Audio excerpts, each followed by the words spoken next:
Hi guys, welcome to Whispered History. American history told slowly and quietly, one story at a time. Whispered History. Half the children born in America the year this story begins would be dead before they turn 10. Not from war, not from some rare catastrophe the history books love to dwell on. Just from Tuesday, from a fever that came in the night, a cut that turned the wrong colour, a cough that settled into the chest and never left. This was the country in 1790, 1 year into the presidency of George Washington, and it was a place where death sat down at the dinner table, like a member of the family. So before you think you understand the people who built this nation, ask yourself one honest question. Could you have survived a single ordinary year of their ordinary lives? Here's the thing most of us get wrong. We picture the founding era as powdered wigs and marble halls, as men in fine coats signing documents that would echo for centuries. But that world belonged to a few hundred people. The America of 1790 belonged to nearly 4 million others, and almost none of them ever saw a marble hall in their lives. They lived in one-room houses with dirt floors and no glass in the windows. They drank water that could quietly kill them.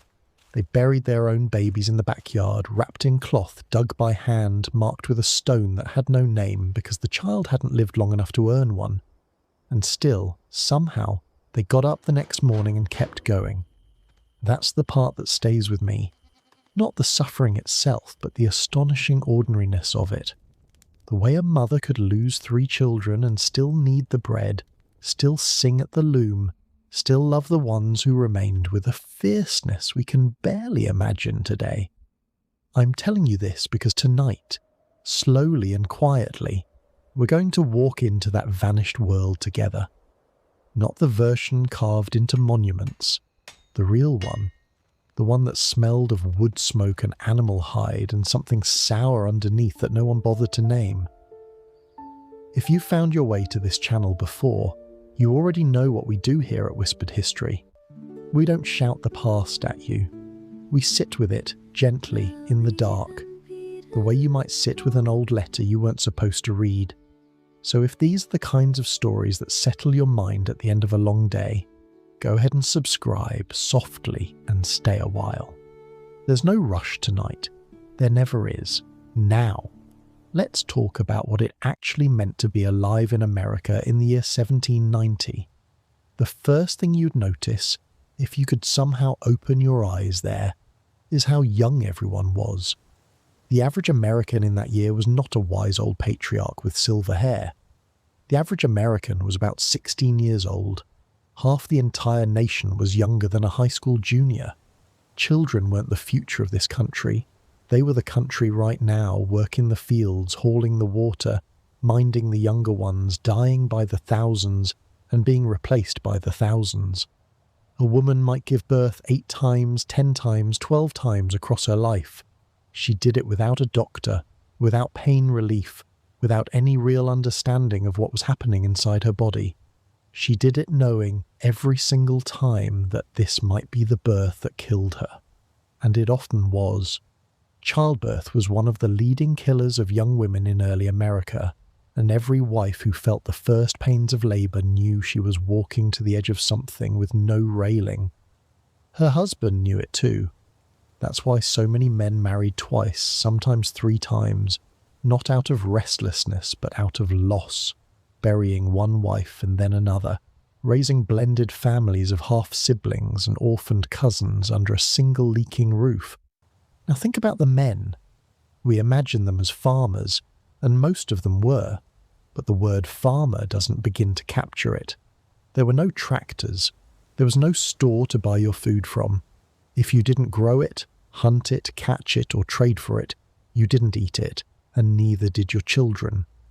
A single family might tend the land, slaughter the hogs, tan the leather, forge the nails, weave the cloth, brew the cider, build the barn and dig the grave, all with their own hands, all in the same year.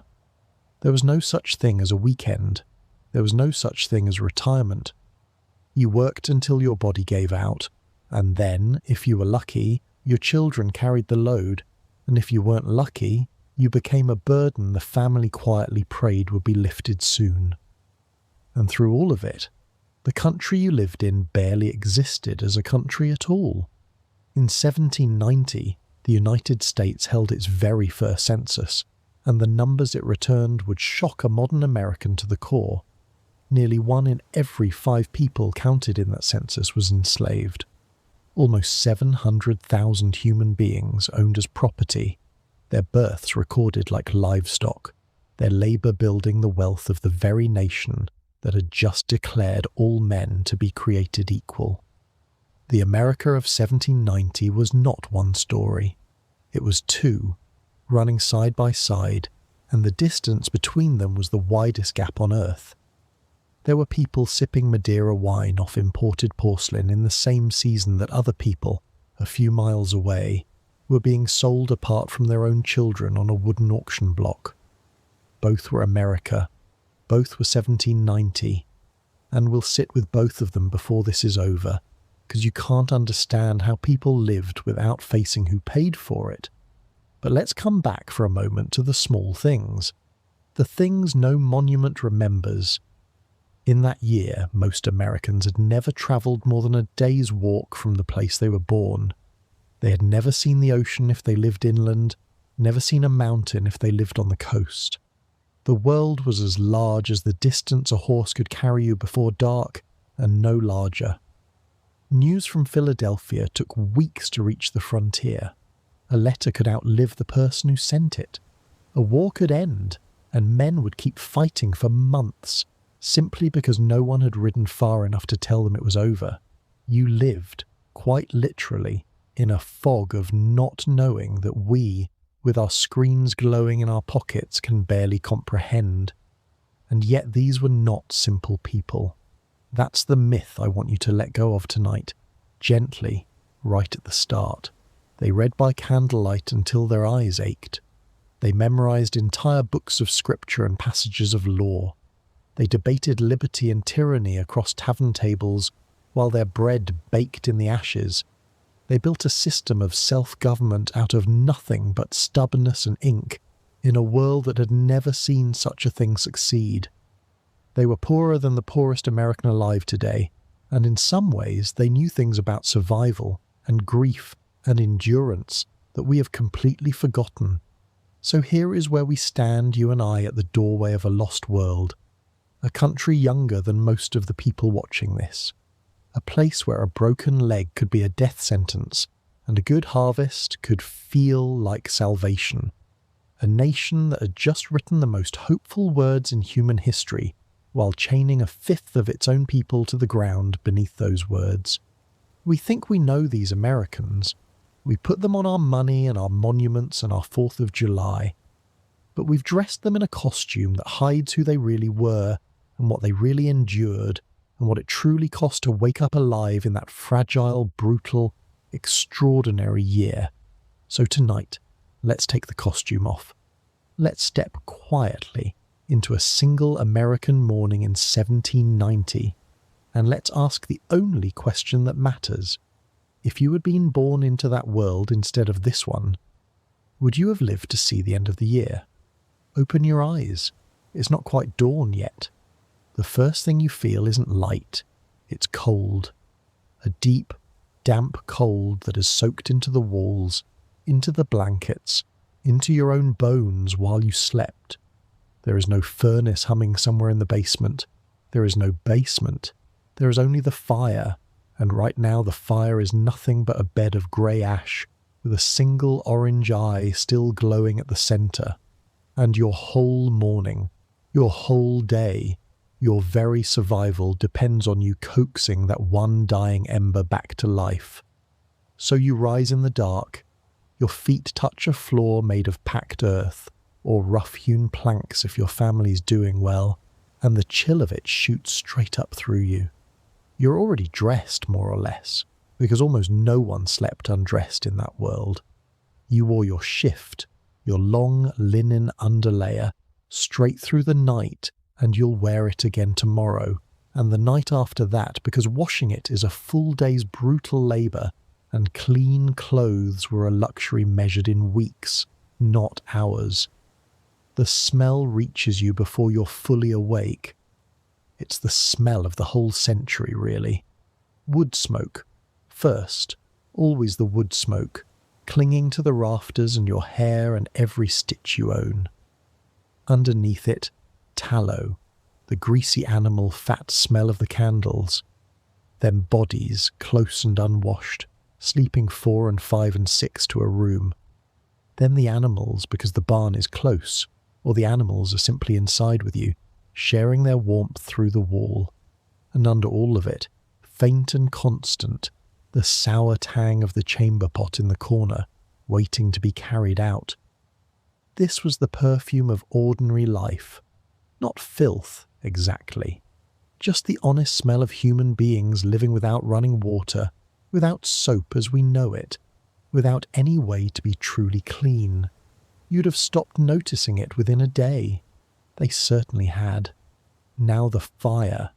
You kneel on the cold hearth, and you feed that single ember, slowly, the way you'd feed a sick child. Curl of birch bark first, then the thinnest. Twigs, laid like a little cage over the glow. You lower your face almost to the stone and you breathe across it, gently, steadily, and you watch the orange eye brighten and shiver and finally, catch. A thread of flame climbs the kindling. The warmth touches your face like a small mercy. And here's something most of us never think about. If that ember had died in the night, you'd have had no matches to save you. Matches as we know them didn't exist yet. You'd have had to strike flint against steel, over and over, catching a spark on a scrap of scorched cloth. Or worse, you'd have had to send a child running through the cold to a neighbour's house half a mile off, to borrow fire in a covered pot and carry it home before it went out. Fire was not a switch on the wall.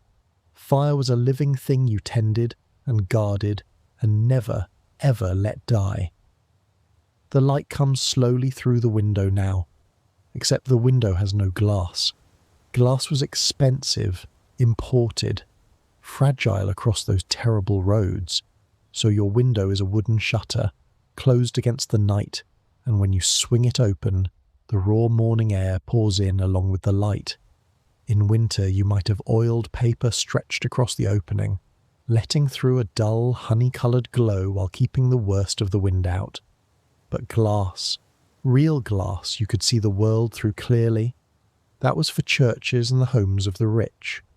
Your world, most of the time, was lit by fire and framed by wood. You step outside to the privy, or simply to the edge of the yard, and the cold takes your breath. The sky is enormous. That's the thing that would strike you hardest, I think, if you truly stood there. The darkness of it. There are no streetlights anywhere on the continent, no glow on the horizon from some distant city. When the sun goes down in 1790, the night is total, and the stars come out in numbers no living American has ever seen. A thick silver dust spilled clear across the black, so bright you could nearly walk by them. We traded that sky away for our electric light, and we forgot we ever had it. Back inside, the day's work is already breathing down your neck. If you're a woman, and half of everyone was, your morning is a march that never ends. Water must be hauled, bucket by heavy bucket, from the well or the creek, and water is heavier than people remember, 8 pounds a gallon, and you need gallons, and the creek is not close. The fire must be fed and never neglected. The bread, or more likely the cornmeal mush, must be cooked in a heavy iron pot swung out over the open flame, and cooking meant leaning into that heat with your face and your forearms bare, scorching yourself in small ways so constantly that burns and blisters were simply part of a woman's hands. If you're a man, you're already pulling on boots stiff as wood and heading for the fields or the barn. The oxen need tending. The wood, endless amounts of wood, must be split and stacked, because an ordinary household burned through as much as 30 or 40 cords a year. Whole forest fed into that hungry hearth, just to keep from freezing and to keep the family fed. Your tools are simple and heavy and made by hand.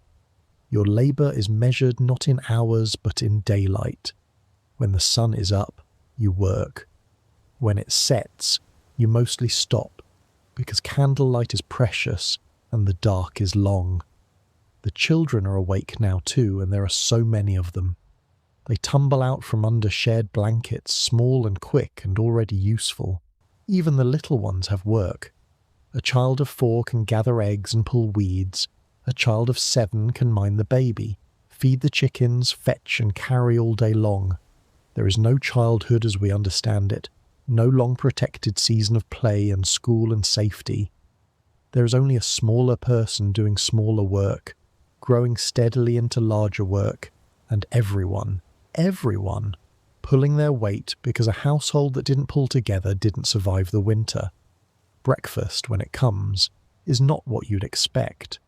No coffee for most, no sugar to speak of, no orange on the plate.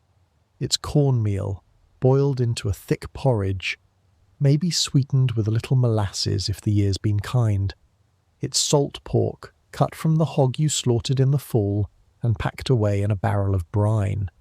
It's cider, gently fermented, because plain water could carry sickness, and everyone knew it even if they didn't know why. So even the children drank a soft, weak cider from the time they were small. You eat with a wooden spoon from a wooden bowl, or from a shared trencher, a hollowed block of wood the whole family dipped into together. Forks were rare, plates were rarer. You ate what the land gave you, in the season it gave it, and when a food was gone, it was gone until next year. And here's what strikes me most about that morning. The silence. Not a lonely silence, a full one. No engines anywhere on earth. No hum of electricity in the walls. No voice but a human voice. No music but the music someone in the room could make. The loudest sounds in your whole world were the crackle of the fire, the lowing of the cattle, the ring of an axe far off through the trees, and the wind moving over a land that was still, in that year, mostly forest and mostly wild. You lived inside a quiet so deep that we, who have never once in our lives heard it, would find it almost frightening. They found it normal. They found it home. So this is the world before everything changed. Cold and close and fragrant with smoke, lit by fire and ruled by the sun, worked by hands that never truly rested, filled with more children than a modern street and more graves than a modern town. It was harsh beyond our softest imagining, and it was also, in ways we've lost the language to describe, whole.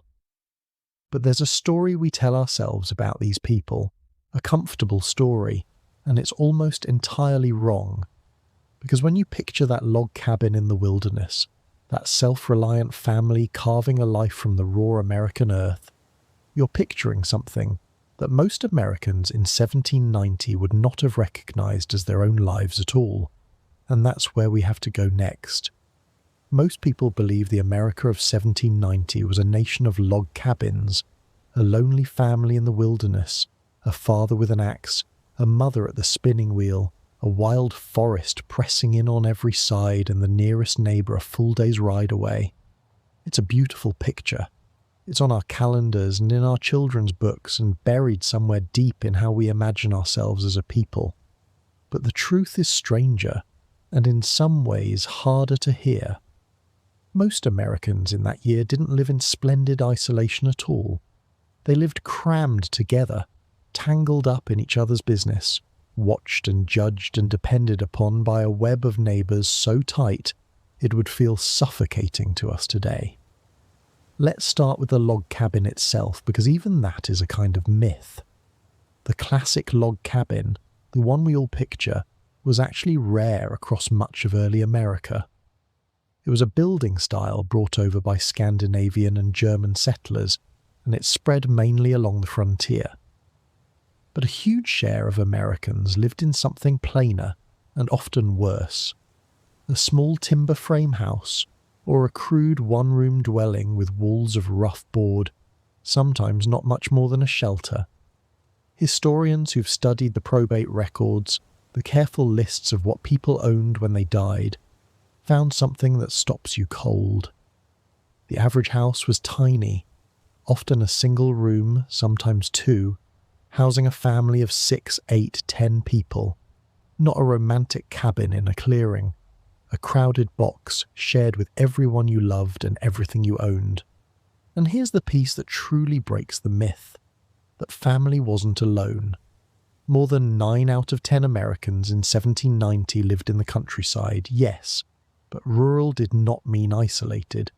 It meant a village world.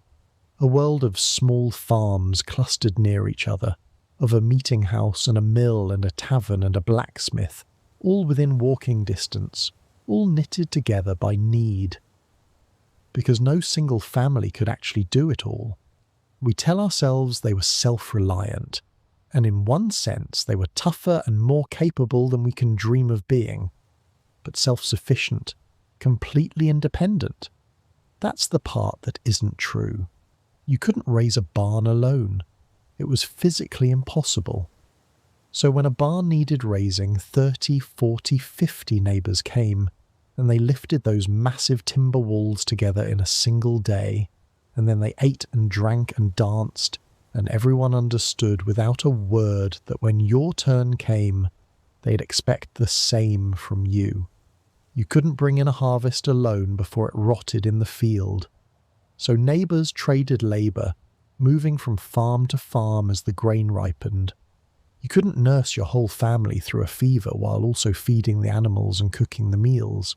So the women of the neighbourhood came, and they sat up through the nights, and they took the sick children into their own crowded homes. This was not charity. This was survival, woven into a fabric of obligation so strong it held entire communities together. You gave because someday you would need. You showed up because someday you'd be the one lying in the bed. The lonely, fiercely independent American frontiersman we love so much. He would have died in his first hard winter. The people who actually survived were the ones embedded in a community, bound by debts of kindness and labour that were never quite paid off and were never meant to be. Now let me tell you about privacy, because this is where the modern mind really struggles. You had none at all. In a one-room house, the entire family slept in that single room. Parents, children, sometimes grandparents, sometimes a hired hand or a traveller passing through who paid a few pennies to sleep by your fire. There were no bedrooms as we know them. There were beds, and there were people, and there was no door between them. Everything happened in that room. Birth happened there, with the women of the village gathered close. Sickness happened there. Death happened there. The body laid out on the same table where the family ate, washed and dressed by hands that had known that person all their life. And the marriage bed was simply a bed in the corner, a few feet from where the children slept.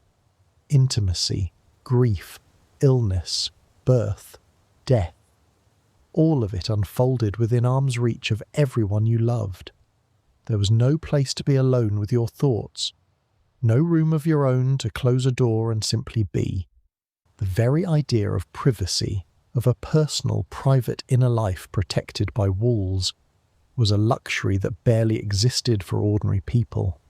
What strikes me most is how differently they must have understood themselves because of it. We build our whole sense of self around being individuals, separate, private, free to be one person in public and another behind closed doors. They had no closed doors. You were who your neighbours saw you to be every hour of every day, and your reputation wasn't some abstract thing. It was your lifeline. If the community turned against you, if they decided you were lazy or dishonest or cruel, no one came to raise your barn. No one sat up with your sick child. And in that world, that kind of isolation could kill you as surely as any fever. So people behaved, not always out of virtue, but out of a deep, practical understanding that they were utterly dependent on the good opinion of the people around them. The church watched you, the neighbours watched you, your own family watched you, and you watched them right back, because that mutual watching was the only law that reached most of these scattered communities, long before any sheriff or courthouse could. Even government, that grand thing we associate with this era, barely touched daily life. There was no police force in the modern sense, no fire department racing to save your home, no safety net of any kind if you fell. If your house caught fire, your neighbours formed a bucket line, or your house burned, and those were the only two options. If your husband died, there was no pension, no insurance, no cheque in the mail. There was only the community, and your own two hands, and whatever mercy your neighbours chose to show. This is the truth beneath the myth. We imagine early Americans as rugged individualists, standing alone against the wilderness, and we've built a whole national personality on that image. The self-made man, the independent spirit. Don't tread on me. But the actual people of 1790 survived precisely because they were not alone, because they leaned on each other constantly, because they lived inside a web of obligations so dense that the modern notion of pure independence would have seemed to them not brave but suicidal. They were interdependent to a degree we can barely fathom, and maybe that's the real thing we lost, somewhere along the way, when we traded the crowded cabin for the private house with the locked front door. We gained our privacy, we gained our independence, and we quietly gave away the certainty that, when the worst came, 40 neighbours would appear in our yard without being asked. But to really understand this world, the numbers and the houses and the customs aren't enough. You have to meet someone who actually lived it. One real person with a name and a face and a life that hung by the same fragile thread as everyone else's. And I know just who I want you to meet. Her name was Martha Ballard. She was 55 years old in 1790, and she lived in a small settlement called Hallowell, in what was then the far northern frontier of Massachusetts, along a river that froze so hard each winter you could drive a sleigh across it. She was a midwife, and because of the diary she kept, faithfully, night after exhausting night, for 27 years, we know more about how an ordinary American woman actually lived in that era than almost anyone else who ever drew breath in the founding age. Not a general, not a president, a woman with cracked hands and a lantern, walking out into the dark. Martha wrote in a small, cramped script in a homemade book, by the light of a single candle, when her body must have been screaming for sleep. She didn't write about politics.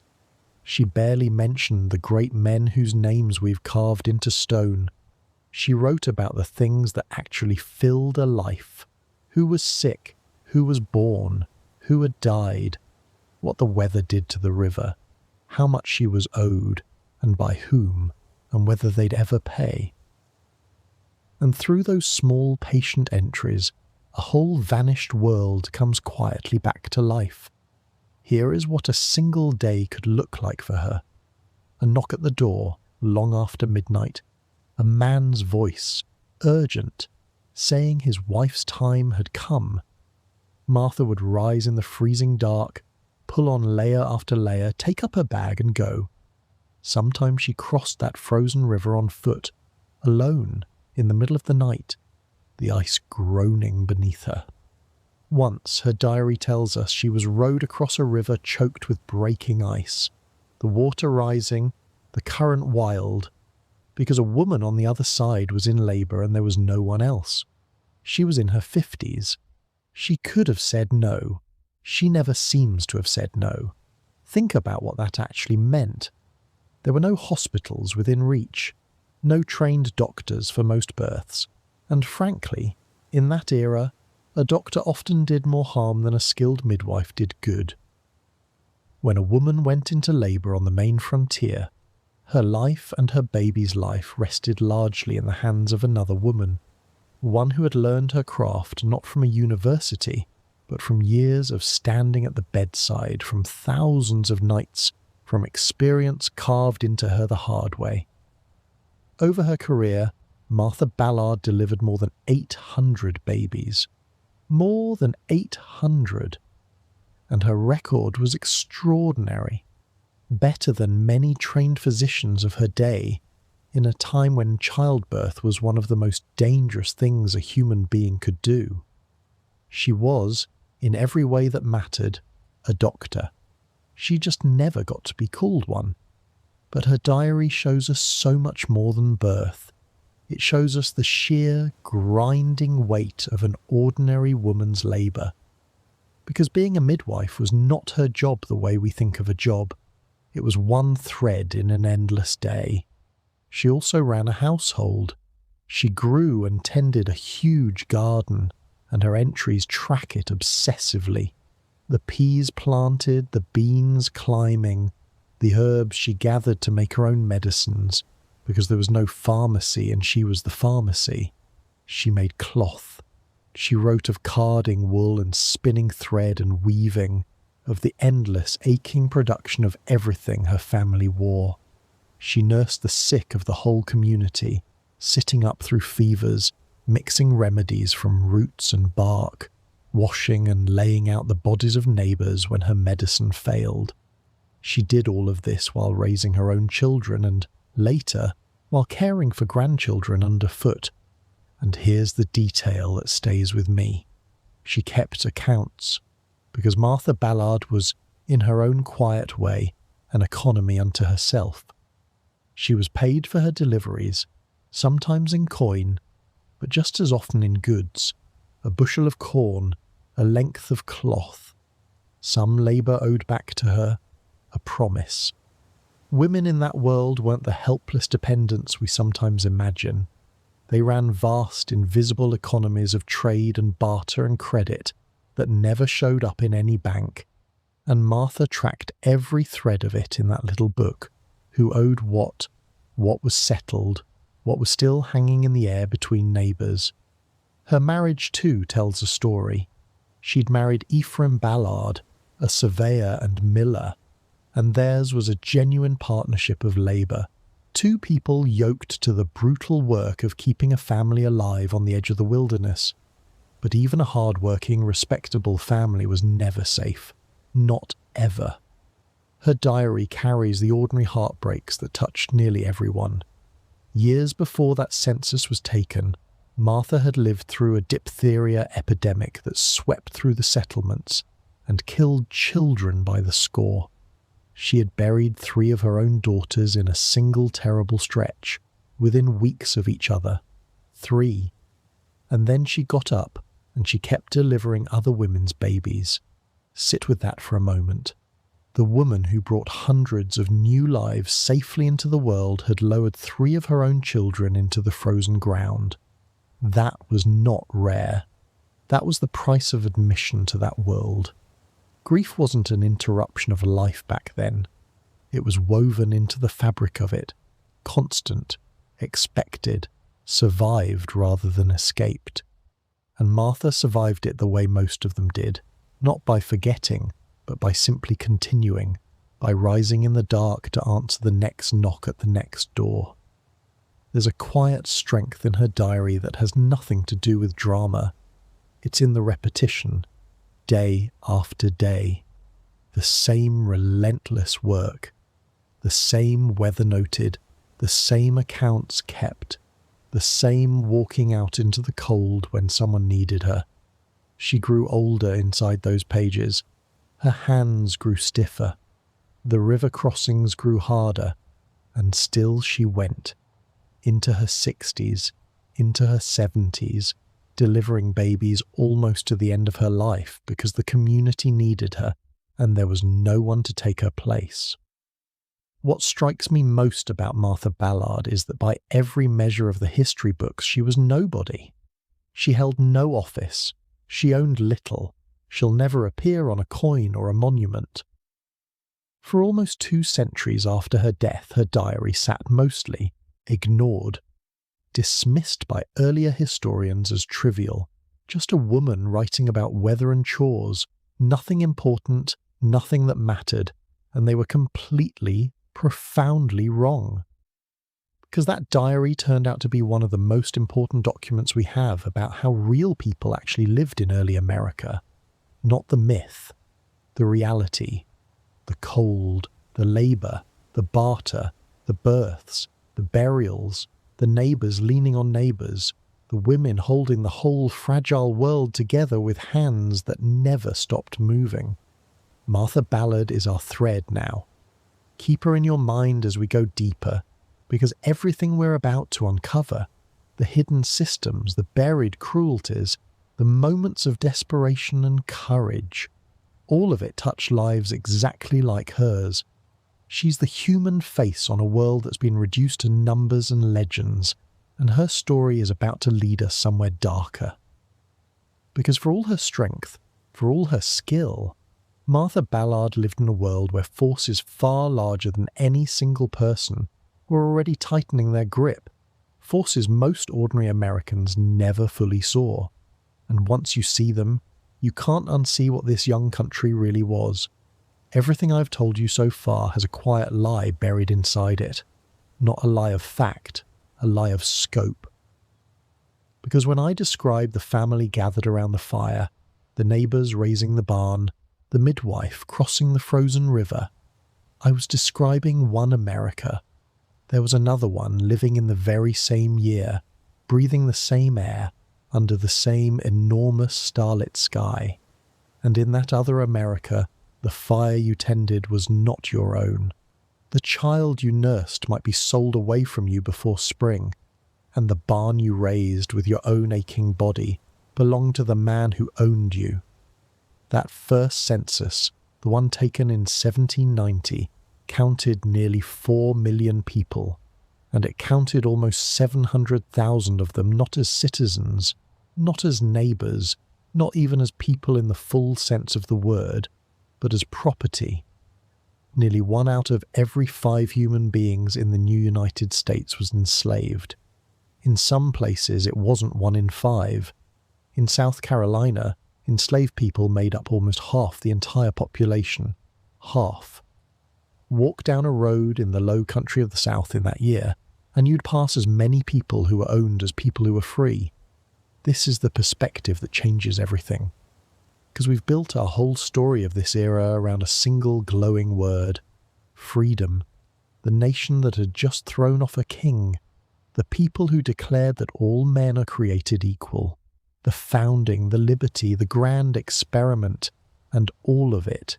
Every word was written over the heads of 700,000 people for whom none of it applied. Let me take you into that other morning, the one I didn't describe before. You wake in the dark too, but not because the cold woke you. You wake because a horn is blowing, or a bell is ringing, or an overseer is shouting, and you have no choice about when your day begins or when it ends. You didn't sleep 4 or 5 to a room in a house your family built.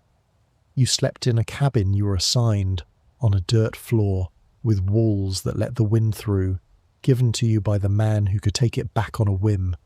You eat, but not what you grew for yourself. You eat a ration. Cornmeal, measured out. A little salt pork if you're lucky. Food handed down in careful amounts by the person who owns your body and calculates coldly how little it takes to keep you working. And then you go to the fields, not for daylight hours by choice, the way a free farmer worked his own land. You go because the alternative is the whip. In the rice fields of South Carolina and Georgia, the work was so brutal, the swamp so thick with disease, that enslaved people died faster than children were born. The system consumed human lives and simply demanded more. Here is the detail that I think reveals the whole truth of it. Do you remember Martha Ballard, our midwife, keeping her careful accounts? A bushel of corn for a delivery, a length of cloth, a debt owed and slowly repaid. In the world of slavery, human beings were the accounts. A child was an asset, entered in a ledger, assigned a value in pounds or dollars. An enslaved woman's fertility was counted as wealth, because every baby she bore became the owner's property, another figure added to his estate. The same tender act that made Martha Ballard a heroine, bringing new life into the world, was, on a plantation, converted into profit for a man who would never lift a finger to help with the birth. Two Americas, the same act, opposite meanings. And I want to be careful here, because this is where history gets genuinely complicated, and I promised you I wouldn't flatten it. The North was not innocent. We tell ourselves a comforting story that slavery was a Southern sin, a regional stain.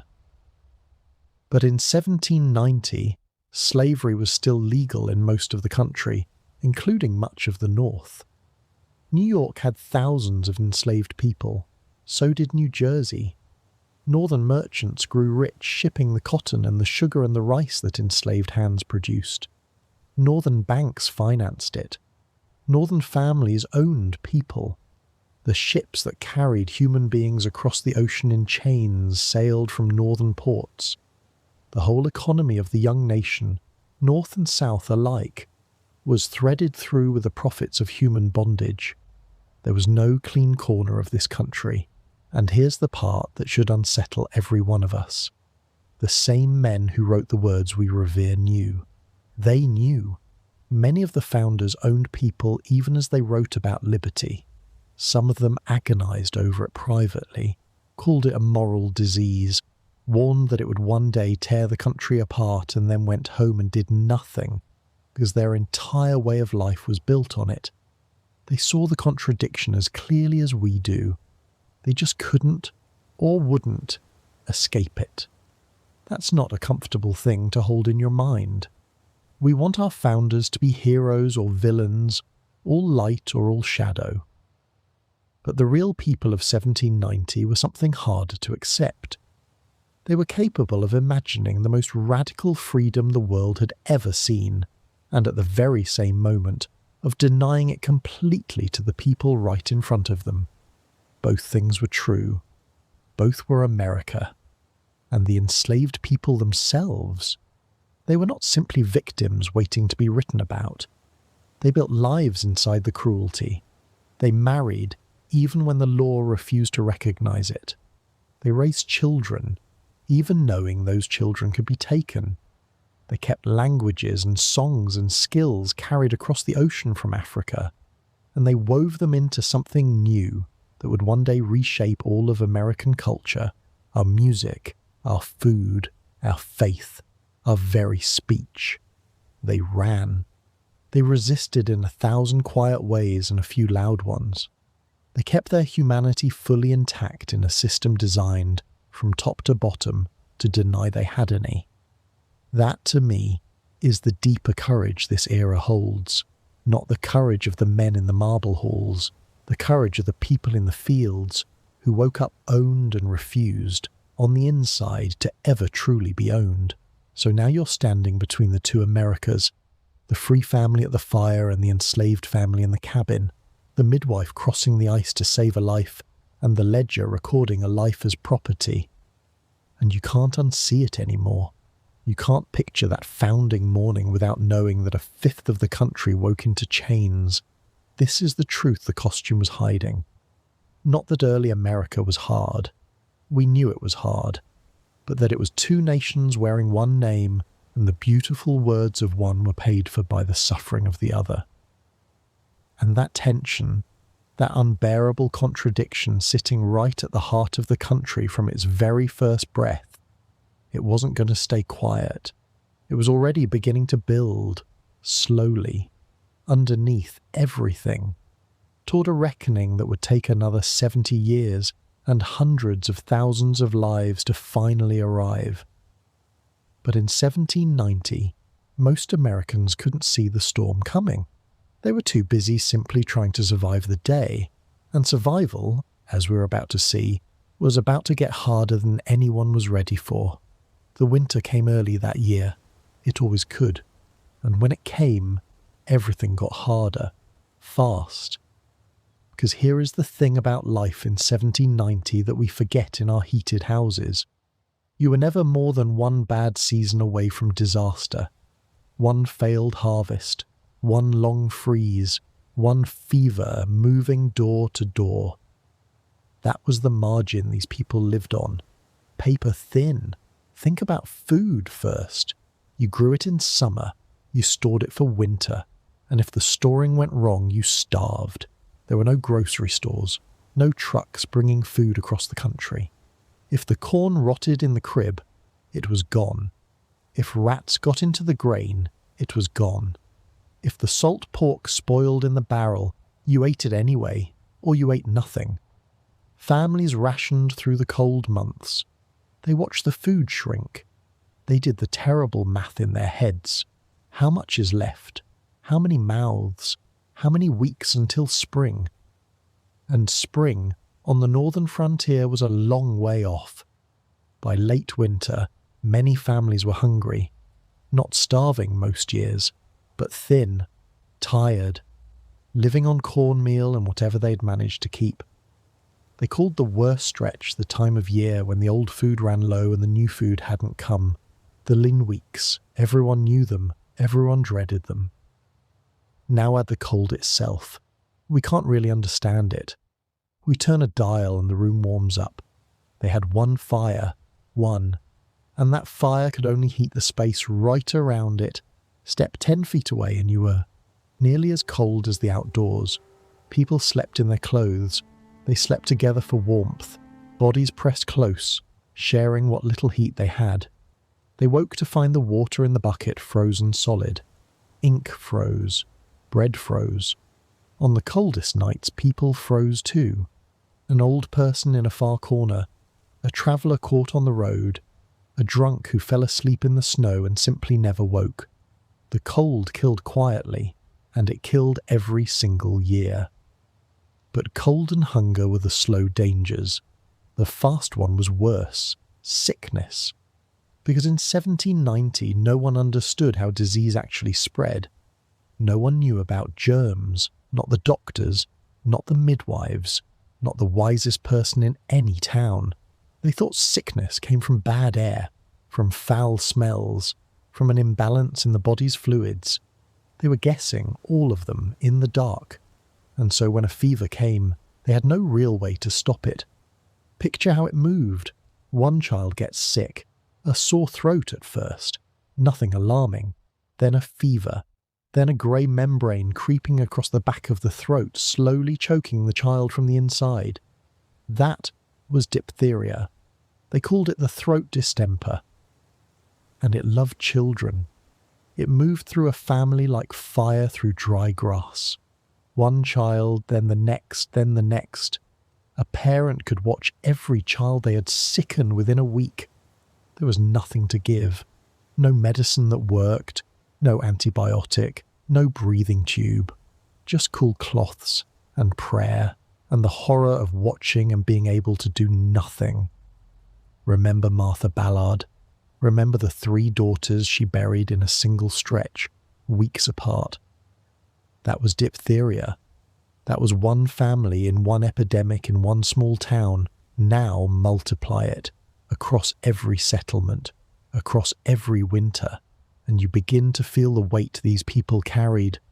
Smallpox was worse still. It scarred the survivors and killed as many as 1 in 3 it touched. There was a crude, terrifying defense against it, an early form of inoculation, but it was dangerous and feared and out of reach for most. So smallpox came, and towns emptied.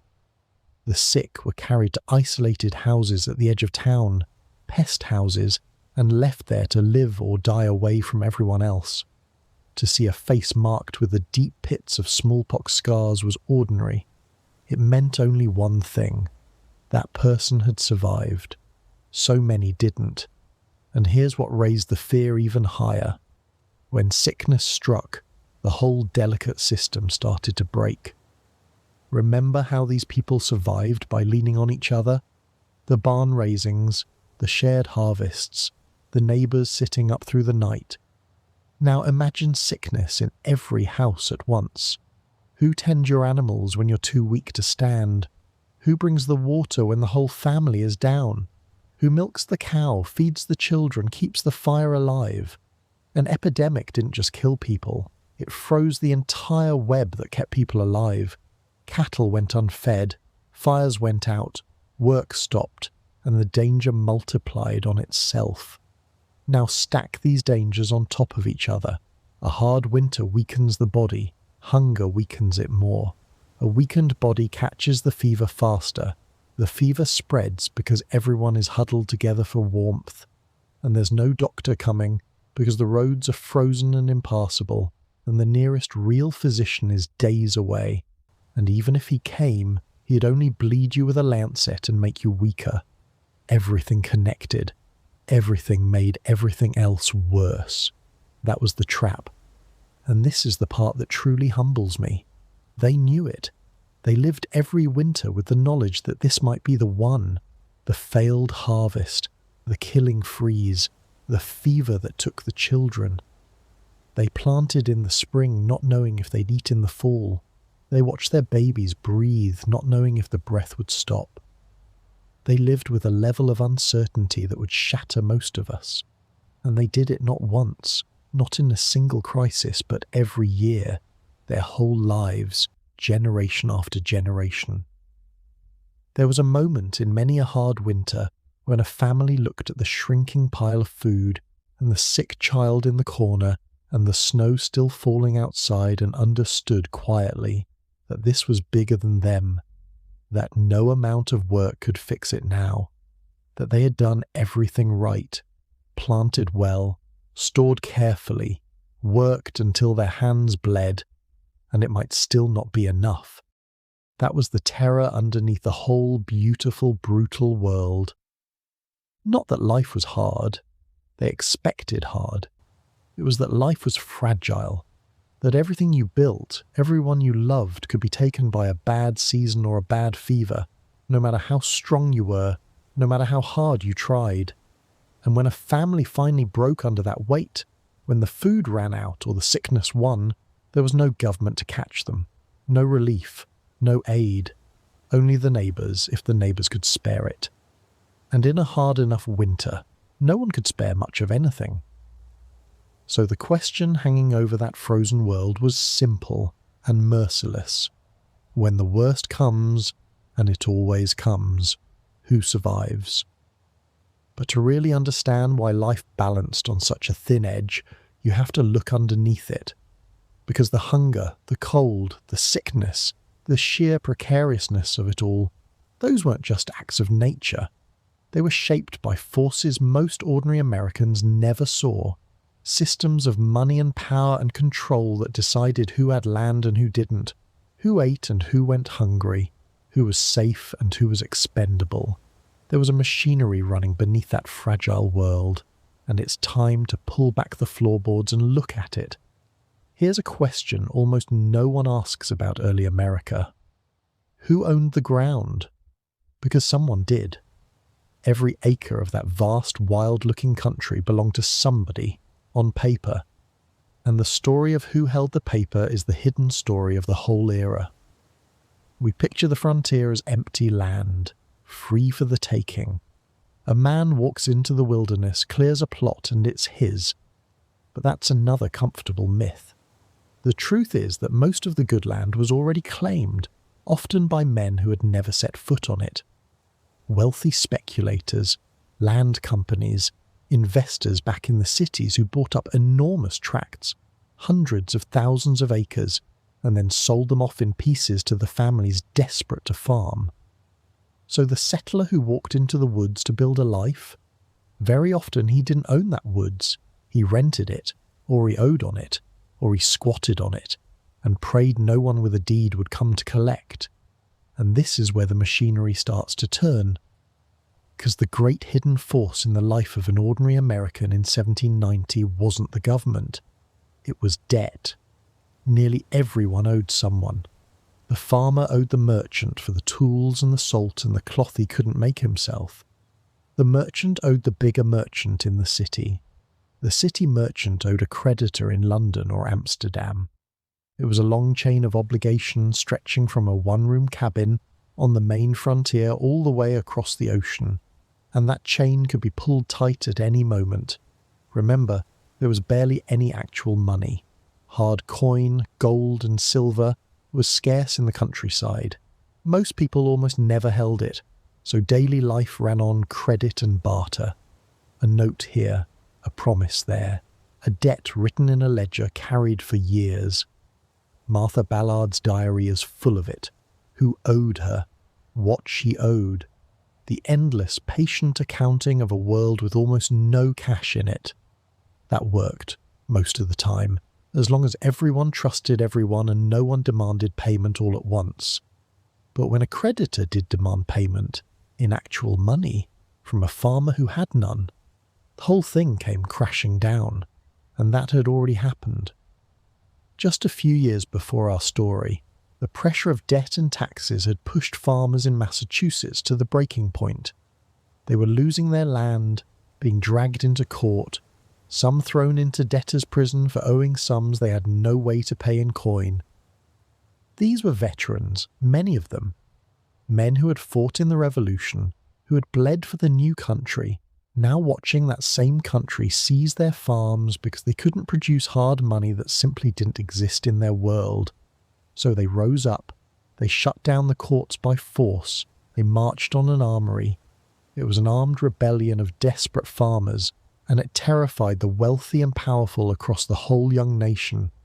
That fear, that rebellion, was one of the sparks that pushed the founders to build a stronger central government in the first place. Think about that for a moment. The Constitution itself, that document we revere, was shaped in part by rich men's fear of poor men with debts and guns. The machinery of power was already protecting the people who held the paper. This is the hidden layer. The world of 1790 looked like independent families on independent farms. Underneath, it was a tightening web of debt and credit and obligation, running upward from the poorest cabin to the richest merchant to distant banks across the sea. And the people at the top understood the system. The people at the bottom mostly just lived inside it, working, owing, hoping the note wouldn't come due in a bad year. Now let's talk about who actually held power in a community day to day. It wasn't a distant government. For most Americans, the federal government was almost invisible. There was no income tax reaching into your life, no agencies, no federal presence at all in most towns. Real power was local, and it was concentrated in a handful of hands. The men who owned the most land, the minister of the church, the local merchant who controlled the credit, the magistrate who settled disputes. These were the people who decided things, who got a loan and who didn't, whose word was trusted, who was respectable and who was cast out. And they were, almost without exception, men of property. Because property was everything. In most places, you couldn't even vote unless you owned a certain amount of land or wealth. The grand democratic experiment in its first years largely meant democracy for propertied white men. Everyone else, the women, the poor, the landless, the enslaved, the native peoples lived under a system they had almost no voice in shaping. And the native peoples bring us to the darkest gear in the whole machine. Because that land the speculators were selling, the land the settlers were clearing, it wasn't empty. It never had been. It belonged, in every real sense, to the nations who had lived on it for thousands of years. The Shawnee, the Cherokee, the Miami. Dozens of peoples with their own territories, their own governments, their own ancient claims to the ground now being carved up on paper in far-off offices. In 1790, that collision was already turning violent on the frontier. The new United States wanted the land badly, because selling it was how the broke young government hoped to pay its enormous war debts. The native nations wanted to keep the homelands they'd lived on since before memory. And so, the machinery ground forward, treaty after broken treaty, pushing native peoples off the land and settlers onto it, with bloodshed in every direction. The ordinary settler often didn't see the whole design. He saw only his own struggle, his own hunger for a piece of ground to feed his family. He didn't see that he was a small piece in a vast engine, one that turned native homelands into speculator profits and government revenue, and used the desperate dreams of poor families as the fuel. This is what strikes me most about that hidden world.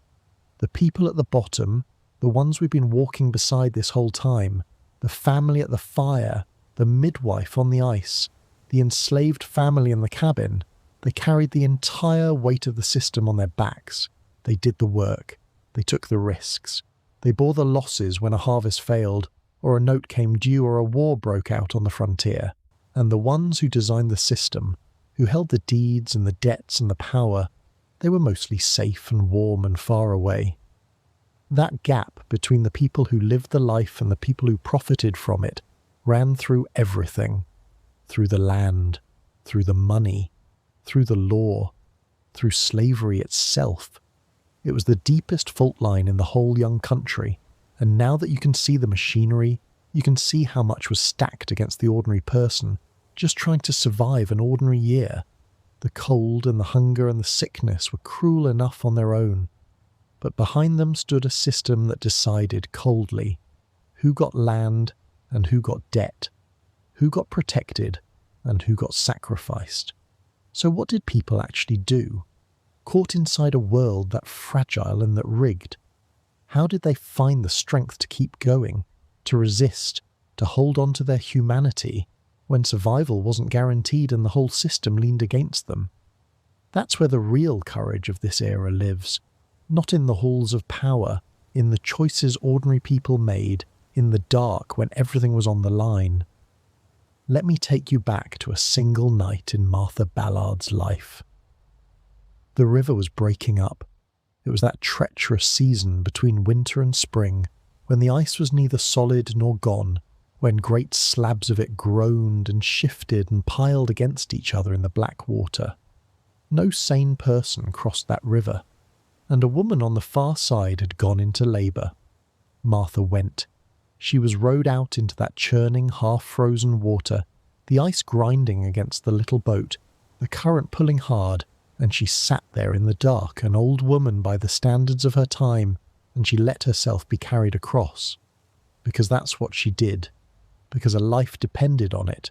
She made it. She delivered the baby. Mother and child lived. And then I imagine she crossed back and went home, and wrote it down in her small cramped hand, and slept a few hours, and got up to do it all again. That's what courage actually looked like in 1790. Not a grand gesture, not a speech, a tired woman getting into a boat she should have refused because someone needed her and there was no one else. This is the part of the story I most want you to hold on to, because we've spent all this time on how brutal that world was. The cold, the hunger, the sickness, the rigged machinery grinding underneath it all. And it would be easy to come away thinking those people were only victims, crushed, helpless, waiting for history to happen to them. But that's not who they were, not even close. The truth is that ordinary Americans in that era survived through a kind of stubborn, everyday heroism that we've almost completely forgotten how to see. It didn't look like heroism, it looked like work. It looked like a woman rising in the dark for the 10,000th time to build a fire. It looked like a man walking 20 miles to borrow a tool and 20 miles back. It looked like neighbours, half-starved themselves in the lean weeks, still carrying a sack of meal to the family down the road who had none. Survival in that world was not a solo act. It was 1,000 small acts of holding each other up. Think about what happened when sickness struck a house. We said it froze the whole web that kept people alive, but that web didn't just collapse. People threw themselves into the gap. The women of a settlement would take turns sitting up through the nights with the sick, night after night in homes full of contagion, knowing they might carry it back to their own children. They did it anyway. Someone had to. When a family lost the father, the one whose labour kept them all fed, the community didn't always let them fall. Neighbours would plough the widow's field, bring in her harvest, split her wood. not because any law required it, because they understood deep in their bones that a person alone could not survive, and that today's mercy was tomorrow's insurance. This was resistance too, in its own quiet way. Resistance against a world that offered no safety net by becoming the safety net for each other. But let's talk about the harder kind of resistance, the kind that took real defiance. Remember the enslaved family in the cabin, the other America. Their struggle was of a completely different order, because everything, the law, the money, the power, the whip, was designed to break them. And still they refused to be broken. Resistance for an enslaved person rarely looked like open revolt, because open revolt meant almost certain death. It looked like smaller, braver things, working slowly, breaking tools on purpose, feigning sickness, quietly stealing back a little of the food their own hands had grown. Every small act was a way of saying, "You may own my body, but you do not own all of me." It looked like keeping a family together against impossible odds, parents teaching children, in whispers, who they really were, where they came from, the names and the songs and the faith carried across the ocean, kept alive in secret, passed down so the owner could never fully erase them. And sometimes it looked like running, slipping away in the night, with no map, no money, following the North Star through hundreds of miles of hostile country, with slave catchers and dogs behind you, toward a freedom that might not even exist when you got there. The courage that took is almost beyond words.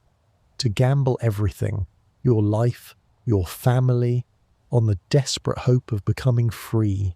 Some made it, many didn't. But that they tried at all, again and again, tells you everything about the human spirit inside that system. You cannot manufacture that kind of courage. It comes from something no ledger could ever measure. And here's a moment of heartbreak I can't leave out, because it's the truest thing about that world. For every story of survival, there was one that didn't end well. The child who didn't recover. The widow the neighbours couldn't save. The runaway who was caught and dragged back. The winter that took more than a family could bear. Martha Ballard, for all her skill, for all those hundreds of babies she saved, lost some too. Mothers who bled and could not be stopped. Infants who never drew breath. She wrote those down as well, in the same steady hand. And you can feel the weight in the plainness of the words. She carried every one of them. That was the price of caring in a world that fragile. You loved people you might lose. You fought for lives you might not save. You crossed the river not knowing if it would hold you, and you did it anyway. What strikes me most, looking back across all those years, is that these people had every reason to give up, and almost none of them did. They had no guarantee that any of it would work, no promise that the country would survive, that their farms would hold, that their children would live, that their suffering would ever amount to anything. They were building something they could not see the shape of, on faith, with their hands in the dark. And the thing they were building, without knowing it, without any of the grand words we later put on it, was us. The endurance of that midwife on the river, the mutual care of those neighbours in the lean weeks, the unbreakable spirit of the enslaved family keeping their humanity alive against a system built to destroy it.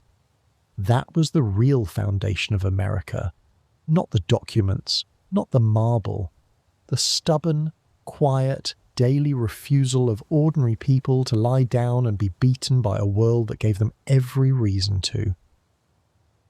They held the line, not with weapons, most of them, with work and love, and a kind of endurance we can barely imagine from our warm, safe, well-fed lives.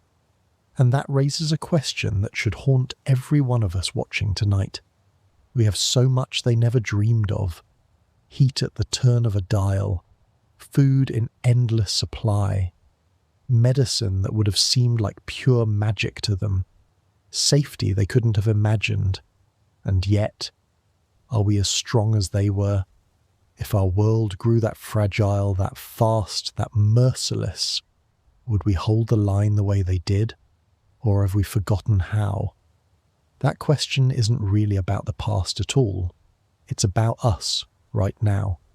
And it's closer to home than you might think. Let me tell you what happens when the power goes out. Not for an hour, for a week. It happened in Texas in the winter of 2021.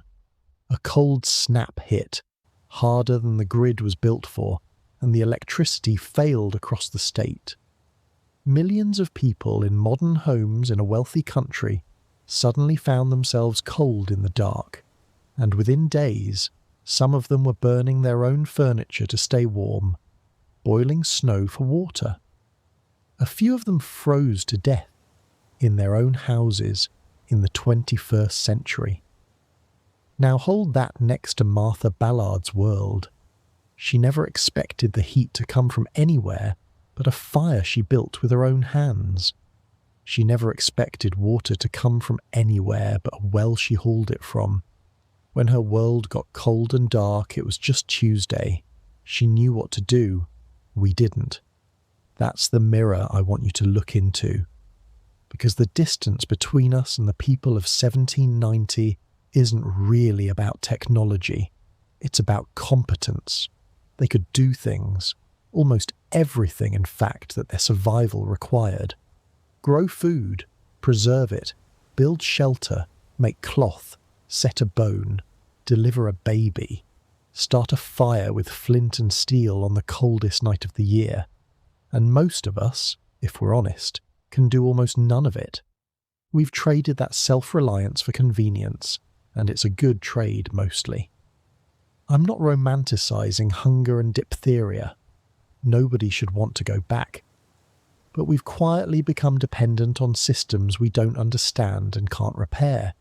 The grid, the supply chain, the trucks that fill the grocery store shelves every night while we sleep. Pull any one of those threads, and how long could you actually last? Martha Ballard could last a whole winter on what she'd stored. Most modern American homes have a few days of food in the pantry, and then nothing. We are, in a strange way, more fragile than they were. Not weaker in body necessarily, but more exposed, more dependent, further from the ground that feeds us and the skills that once kept people alive. There's a second mirror, and it's about something we lost that's harder to name. Remember the web.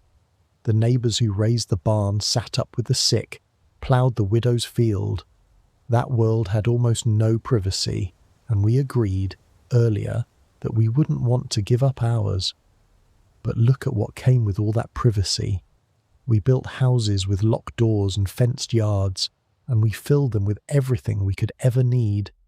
And then a strange thing happened. We got lonely, deeply, epidemically lonely. The numbers on this are genuinely alarming. More Americans than ever live alone. More report having no close friends at all. Public health officials now talk about loneliness the way they once talked about smoking, as a genuine threat to how long we live. We are the richest, most connected, most comfortable people in human history, and a staggering number of us feel completely alone. Martha Ballard was never alone. Not for a single day of her life. Her world was crowded and exhausting, and utterly without privacy, and it would have driven most of us mad. But if her child was sick, 40 people knew by nightfall, and some of them were already walking toward her door. If she fell, the community caught her. She was held, whether she wanted to be or not, inside a web of people who needed her and whom she needed. We cut ourselves free of that web, and a lot of us are quietly discovering that freedom and isolation can feel like almost the same thing. Here's the question I keep turning over. What would we do differently? If we could reach back and redesign it, would we take their world, the crushing labour, the buried children, the fragile margin between life and death, but also the deep, unbreakable belonging? Or would we keep ours, the comfort, the medicine, the safety, the long lives, but also the loneliness, the fragility, the strange hollow feeling that comes from needing no one and being needed by no one. Most of us would keep ours. Of course we would. But I don't think we'd keep it quite so smugly if we really understood the trade we made. We didn't just gain comfort, we gave something up for it, and we rarely stop to count the cost. There's a third mirror, and it's the sharpest one. It's about how quickly the fragile can become fragile again. We think of collapse as ancient history, something that happened to them back in the dark, hungry past. But every serious disruption of the last few years, the pandemic that emptied the shelves, the storms that killed the power, the supply chains that seized up overnight, every one of them was a small, brief glimpse of how thin our own margin really is.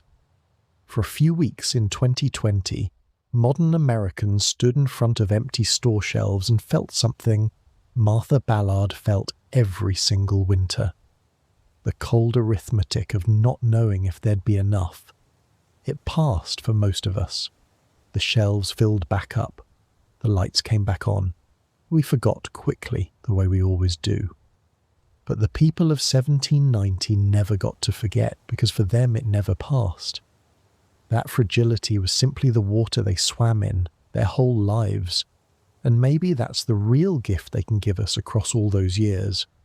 Not a lesson, a warning, and a kind of respect.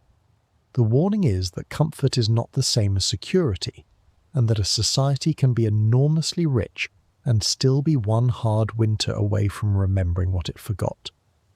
The respect is for what human beings can actually endure and do and become when the safety net isn't there and it's just you and your neighbours and the cold.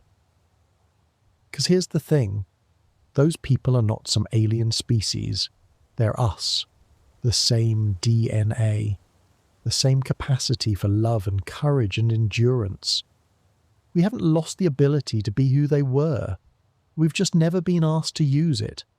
Most of us have gone our whole lives without once being tested the way every single one of them was tested, every year, without exception. And so the question underneath all of this isn't really whether we admire them. Of course we admire them. The question is whether that strength is still in us, sleeping, waiting. Whether, if our comfortable world grew suddenly cold and dark and uncertain, we would find in ourselves what Martha Ballard found every time she stepped into that boat. I'd like to believe we would, but belief isn't the same as knowing, and that uncertainty about who we'd be when everything we depend on falls away sits at the very centre of one of the oldest arguments there is.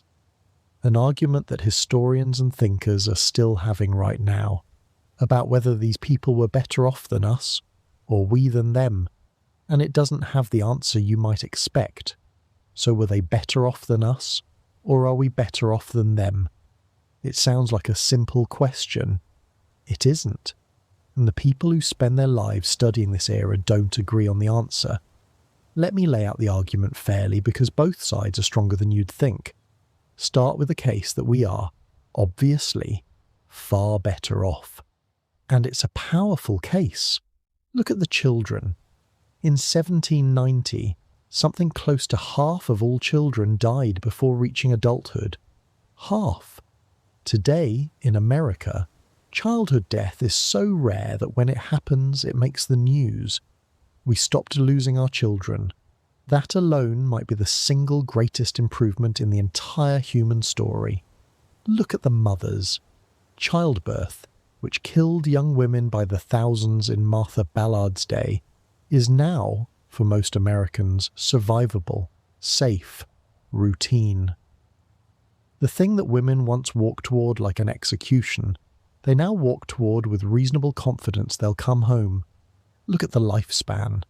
A person in 1790 might expect to live into their late 30s on average, and that average is dragged down hard by all those dead children. But still, we've roughly doubled the human lifespan, We added decades, whole extra lives, tacked onto the end of every life. Look at the pain. They had no real anesthesia. Surgery meant being held down and enduring it, fully awake, screaming. A rotten tooth meant agony until someone yanked it out with iron pliers. We banished that. We made pain optional in a way no human being before us ever dreamed. And look at the freedom, the real, hard-won expansion of it. In 1790, a fifth of the country was enslaved. Women couldn't vote. The landless couldn't vote. The circle of people who counted as fully human in the eyes of the law was tiny. We broke slavery. We extended the vote. We widened that circle, painfully, incompletely, but genuinely, to include people that world treated as property or as invisible. By almost every measure that can be counted, life today is longer, safer, freer, and less full of physical suffering than anything those people knew. That's not nostalgia talking. That's just true. But now, listen to the other side, because it's more unsettling than most of us expect. The counter-argument doesn't deny any of those gains. It asks a harder question. Did we trade away something that doesn't show up in the numbers? Consider meaning. The people of 1790 lived hard, but they lived embedded, in a family that needed them, in a community that knew them, in work whose purpose was obvious because if you didn't do it, you didn't eat. There was no question ever about whether your life mattered or what you were for. Your worth was written into every single day. We solved survival. But in solving it, some argue, we created a new kind of suffering they never knew. The suffering of meaninglessness, of not being needed, of wondering, in a comfortable house, with a full refrigerator, what any of it is actually for. They almost never ask that question. We ask it constantly. Consider community. Again. We keep coming back to it because it keeps mattering. They were never alone. We're alone in record numbers, and we're miserable about it, and no amount of technology seems to fix it. Some thinkers argue we've engineered loneliness into the very structure of modern life, and that the crowded, exhausting, no-privacy world of 1790, for all its brutality, gave people something we're now desperately, expensively trying to buy back. Consider anxiety. Here's a genuine puzzle that keeps researchers up at night. By every objective measure, we are safer than any humans who have ever lived. And we are, by many measures, more anxious, more depressed, more medicated for our fear than any people in history. How can that be? How can a people this safe feel this afraid? The people of 1790 faced real terrors constantly, and yet there's little evidence they lived in the low-grade, gnawing dread that so many modern people describe. Maybe, some argue, the human mind isn't built for safety. Maybe it needs a real fight, a real purpose, real stakes, and when we take those away it turns inward and invents fears of its own. That's not a comfortable thought. I want to be honest with you here. I don't think this debate has a clean winner, and anyone who tells you it does is selling you something. The person who says the past was simpler and better is forgetting the dead children and the buried mothers and the fifth of the country in chains. They're romanticizing a nightmare. But the person who says we're simply better in every way, that progress is a straight line and we've won, that person is ignoring something real. The loneliness, the lost sense of purpose, the strange emptiness at the center of so much comfort. The way we have everything, and still, so many of us feel that something essential has gone missing. The truth, I think, is that it wasn't a simple upgrade. It was a trade. We gained enormous things, real things, precious things I would never give back. And we lost things too, quieter things, harder to measure, that we're only now beginning to notice are gone. The historians will keep arguing, the demographers will keep pointing at the numbers, the lifespans, the survival rates, and they're right. The philosophers will keep pointing at the meaning, the belonging, the peace of mind, and they're right too. And you, sitting here tonight, are the only one who can really answer it for yourself.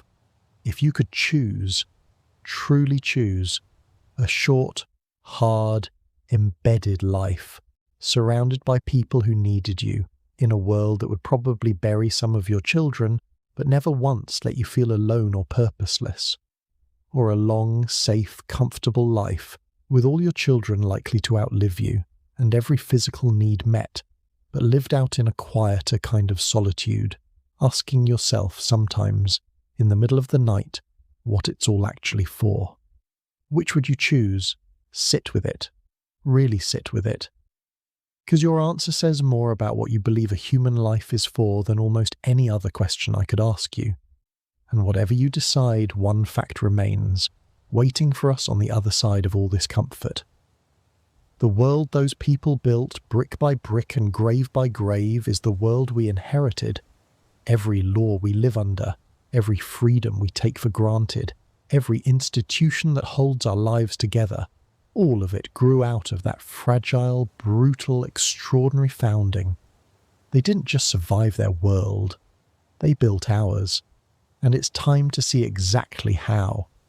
That first census, taken in 1790, wasn't just a head count. It was a machine, quietly starting up, that would shape American life for the next 200 years and more. Because the founders wrote something into the Constitution that no country had really done before. They ordered that the entire population be counted every 10 years, forever. And they tied real power directly to that count. The number of people in your state decided how many representatives you got in Congress. More people, more power. So the census wasn't just curiosity. It was the literal distribution of political power across the whole nation.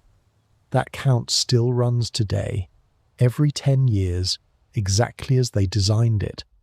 The one taken in 2020 is the direct descendant of the one that counted Martha Ballard's neighbours on the Maine frontier. Same law, same purpose, unbroken, across all those generations. But here's the dark thing buried inside that first census, and it changed everything that followed. How do you count an enslaved person? The southern states wanted them counted fully, to boost their own representation in Congress. More people, more power, even though those people had no rights and no vote. The northern states objected. Why should the South get more political power for holding human beings in bondage? So they struck a bargain. A cold, mathematical compromise that would poison American politics for decades. An enslaved person would be counted as 3/5 of a person. 3/5. Not for their benefit, they got nothing. No vote, no rights. But to give their owners extra representation in Congress. That single ugly fraction handed the slaveholding South enormous outsized power in the federal government. For decades, it tilted the presidency, the Congress, the courts toward protecting slavery. The machinery we uncovered earlier, the system protecting the people who held the paper, it was written right into the founding math. And it would take a civil war to tear it out. Now let's talk about the land, because that fragile world of debt and speculation didn't stay the same either. Remember how most of the good land was already claimed by speculators and companies. The government watched that, and over the following decades, it built a whole system to push settlers westward and turn wilderness into farms and revenue. They surveyed the land into neat squares, a grid stamped across the continent, and sold it off in pieces small enough for ordinary families to buy. Eventually, that led to something remarkable. A law that gave land, real, ownable land, nearly free, to any family willing to go west and work it for a few years. The dream that had been mostly a myth in 1790, a family owning its own ground free and clear, became real policy, and millions of people built lives on it. But that same westward machine had a victim, and we named it already. The native nations. The violent collisions on the frontier in 1790 were just the beginning. Over the following decades, the government signed treaty after treaty and broke treaty after treaty, pushing native peoples off their homelands with relentless force. It built toward one of the darkest chapters in American history. The forced removal of entire nations marched west at gunpoint, thousands dying on the way. The engine that turned native land into settler farms and government money never stopped. It just grew larger and more organized and more devastating decade after decade. The consequences of that fragile, land-hungry world reached all the way to the tragedies we still reckon with today. Think about money, too. Remember the world with almost no hard cash, where everyone ran on debt and barter, where farmers rose up because they couldn't pay taxes in coin they never saw. The founders, frightened by that instability, built financial machinery to fix it. They created a national bank. They established a single national currency. They took on the state's war debts and organized the whole tangled mess into something a modern nation could actually run on. Those decisions made in those early years laid the foundation for the entire American financial system. The dollar in your pocket, the banks that hold your money, the whole apparatus of American finance traces back to choices made in that fragile, cash-starved world by men trying to keep the country from flying apart. And think about medicine and public health, because the world of diphtheria and smallpox didn't stay that world forever.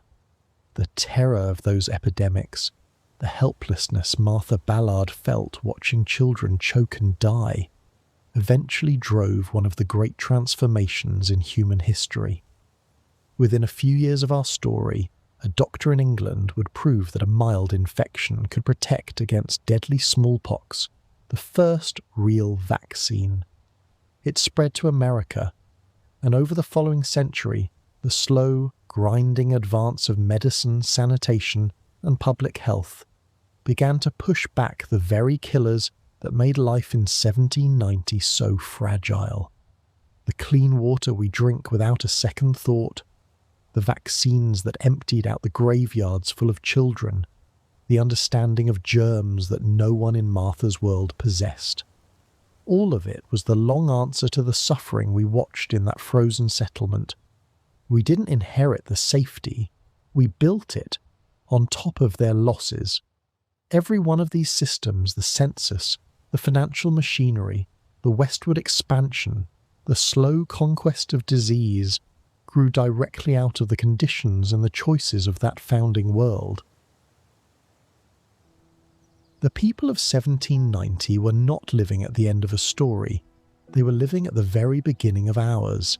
Every fragile, desperate, contested thing about their lives became a problem their descendants would spend generations trying to solve. Some of those solutions were glorious. The conquest of disease, the expansion of freedom, the end of slavery paid for in oceans of blood. Some of them were monstrous.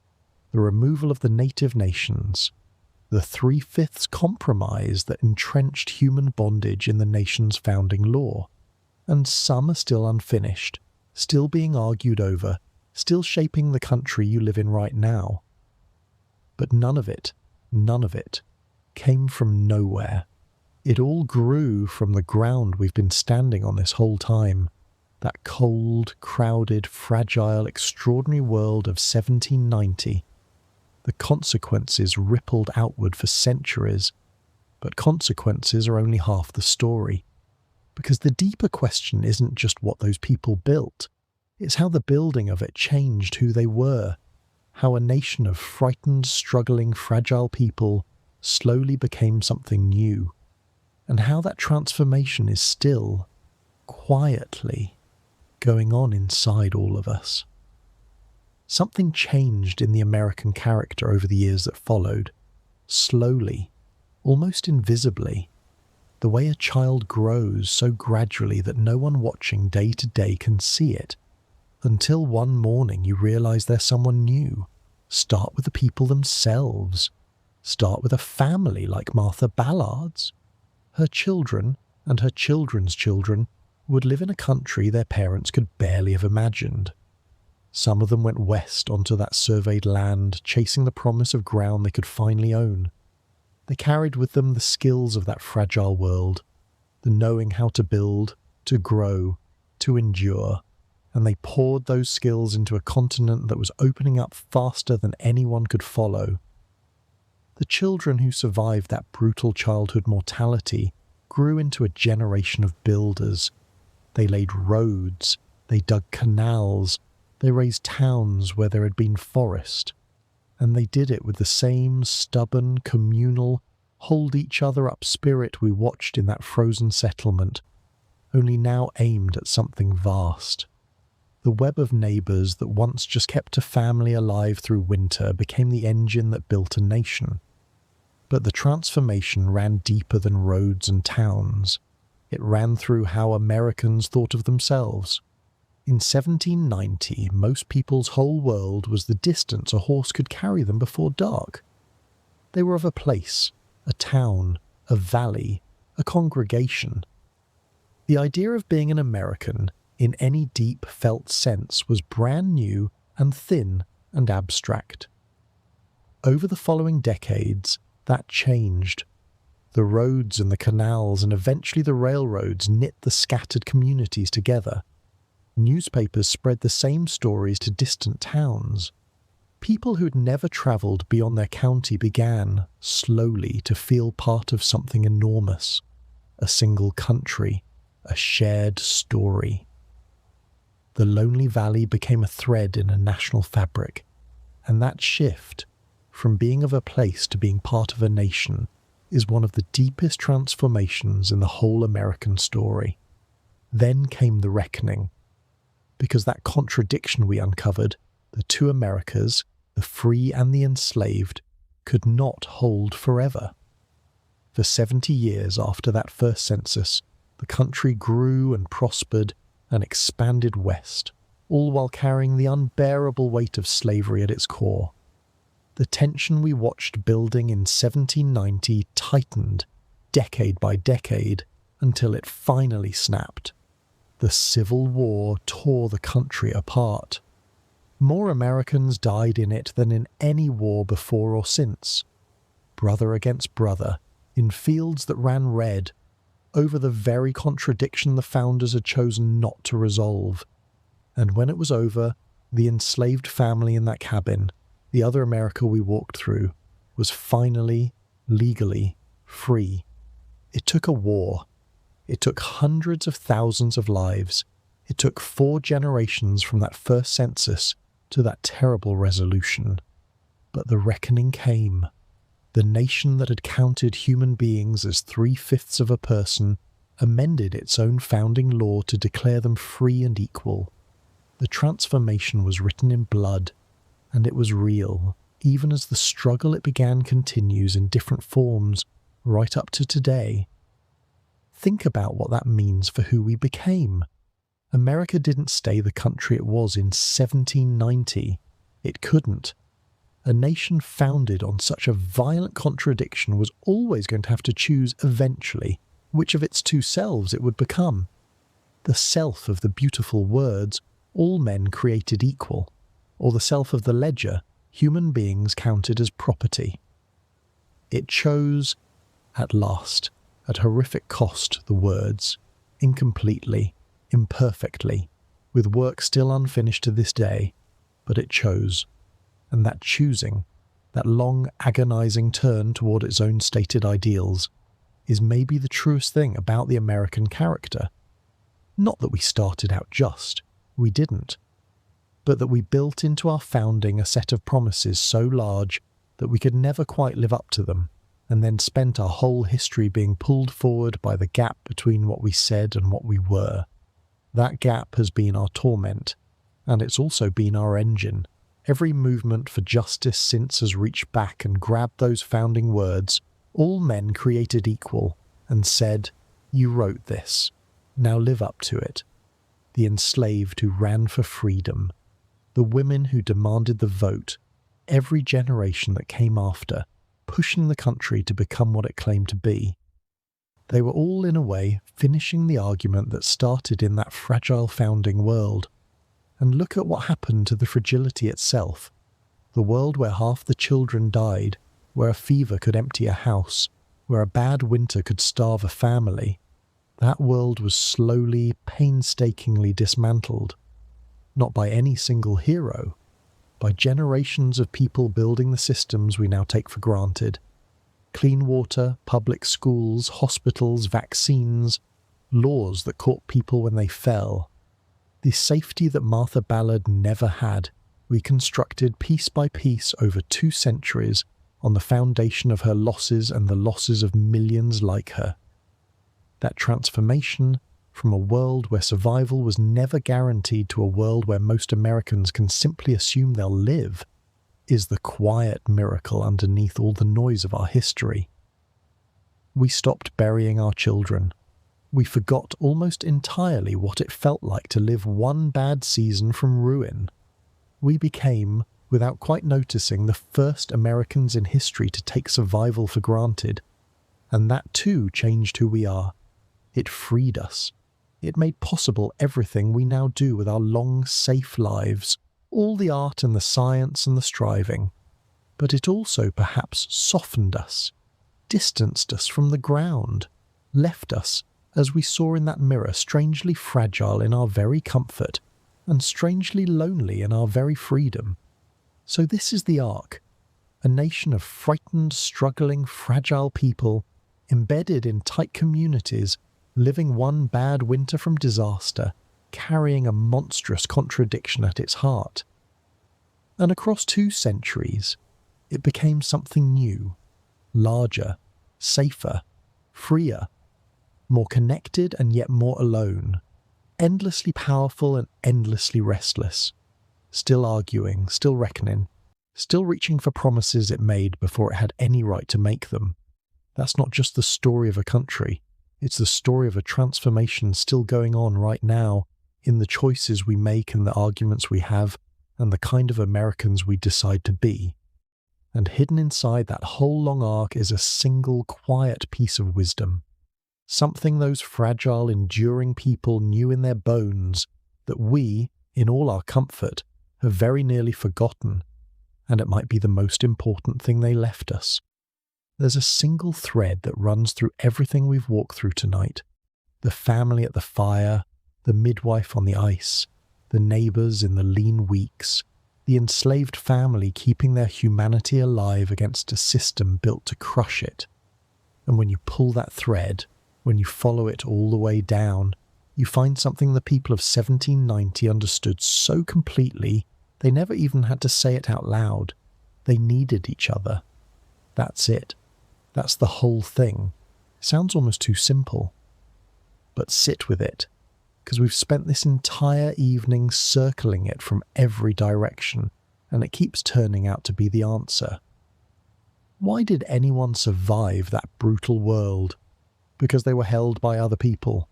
Why did the barn get raised, the harvest brought in, the sick nursed through the night, the widow's field ploughed? Because a person alone could not survive, and everyone knew it, in their bones, from childhood. Dependence wasn't a weakness in that world. It wasn't shameful.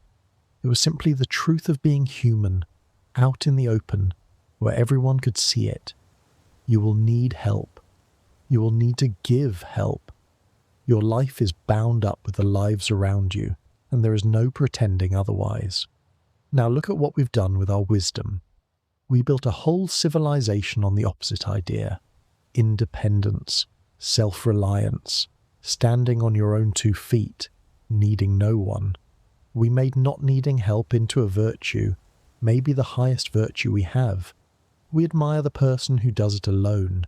We pity the one who leans on others, and in chasing that, we accomplish something genuinely extraordinary. We built lives where for the first time in human history, a person really can survive alone. Food from the store, heat from the wall, everything you need, delivered, no neighbour required. We achieved the dream those people could never even imagine. total independence, and it's quietly making us miserable. That's the discovery hiding inside this whole story, not a lesson I'm pasting on top of it, something the history itself keeps insisting on, whether we want to hear it or not. The people who had nothing, who lived one fever from the grave, who buried their own children, were held inside a web of belonging so complete they never once felt alone. And we, who have everything, who have banished nearly every terror they lived with, are lonelier than any people who have ever lived. We solved the problem they couldn't, survival, and in solving it, we created the problem they never had, isolation. Because it turns out those two things were connected all along, and we didn't see it. The very dependence that made their lives so hard was also what made their lives so full. They needed each other, and so they had each other. We freed ourselves from needing anyone, and so, slowly, we lost everyone. What strikes me most is that this isn't really about the past at all. It's the most practical, urgent piece of wisdom I can imagine for a person alive right now. Because the loneliness we talked about, the epidemic of it, the way it's shortening lives and hollowing out days, it has a cause. And the cause isn't that we've forgotten how to connect, it's that we've forgotten how to need. Real connection, the kind that held Martha Ballard's world together, doesn't come from shared hobbies or good conversation.